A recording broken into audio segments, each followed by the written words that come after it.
Welcome to the Tech Egg. Don't get scrambled. Enjoy the video. In this video, I will explain how to make a WordPress website in Localhost.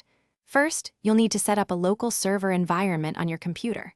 Popular choices include XAMPP or WAMP, which are free to download and install. Once installed, launch the control panel and start the Apache and MySQL modules.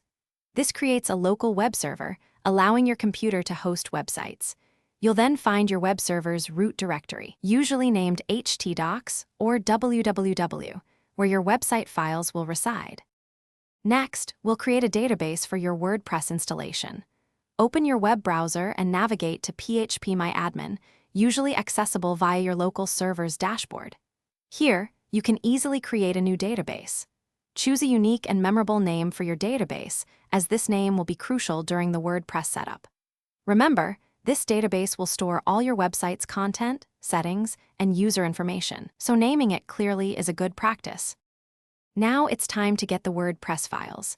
Head over to the official WordPress.org website and download the latest version. It will come as a zip file. Once downloaded, extract its contents into a new folder within your local server's root directory, like htdocs or www. You can rename this folder to something descriptive, such as My Test Site, which will also be part of your local website's URL. This folder now holds all the core WordPress files. Finally, let's configure WordPress. Open your web browser and go to the URL of your local site, for instance, localhost/mytestsite. The WordPress installation wizard will guide you.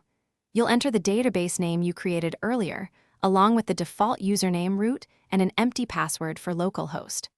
After a few more steps, including setting your site title and creating an administrator account, your WordPress website will be ready to use on your local machine.